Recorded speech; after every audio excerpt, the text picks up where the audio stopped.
Hi guys, good morning. Ayan, so I'm Elise Lacerna. So dating OFW sa Qatar for 4 years. Naniwala lang sa opportunity na meron tayo ngayon. Grabe! Ayan, sobrang excited kasi kakalabas lang po ng first car natin. Ayan, so ngayon, brand new. And take note, cash po natin nabili sa tulong ng Tao Elevate. Ayan, so sa lahat ng mga ka-OFW, ayan, ng mga ka-business partners natin dyan, nandito na po, isa sa mga OFW ngayon, nakapag for good, at the same time, nakuha yung first car niya. So, ikaw, alam ko na makukuha mo rin yung first car mo once na tinuloy-tuloy mo lang, nagpursige ka lang, and grabe, hawakan mo lang yung pangarap mo kasi si Tao Elevate talaga ibibigay sa'yo yung pangarap mo ng buong buo.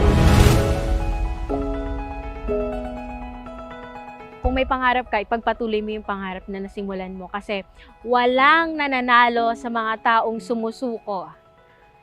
Maraming nananalo sa mga taong patuloy na lumalaban, patuloy na nangangarap para makuha yung pangarap.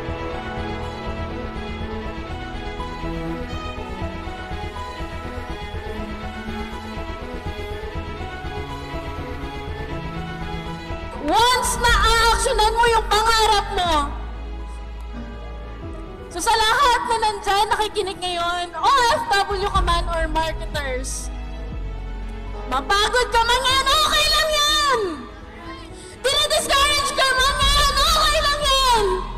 Nare-reject ka man yan, okay lang yan! Wala nga naniniwala sa'yo, okay lang yan!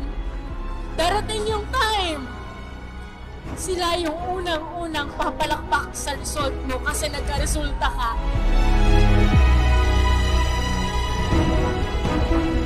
At naniniwala ako kung merong nauna, merong pangalawa, merong pangatlo at mas marami pa. So, sama-sama po tayo na gawin at trabahuin yung pangarap natin kasi wala pong magiging imposible kapag sasamahan mo na ako.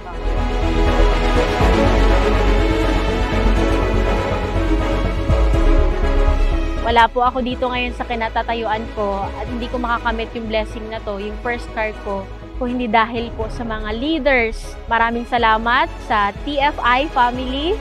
Ayan, para po talaga sa inyo yung first car na to. Ako lang po talaga yung bumili pero para po talaga sa grupo natin to. And syempre maraming salamat sa ESB V8 na talagang tumulong sa akin na mamold ako kung paano ako maging mas better leader sa mga leaders ko.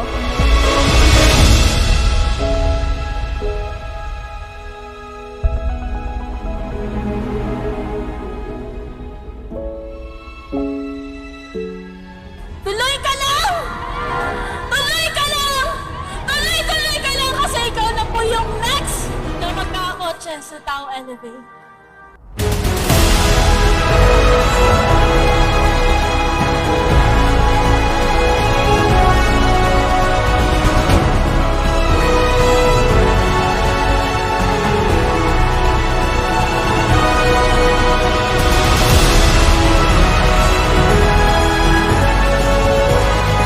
Pero alam ko, sinisigaw ng puso mo na gusto mo yumaman kaya mapatuloy ka ipaglaban mo yung pangarap mo kasi ikaw na po yung next na magkakakotse kagaya ko.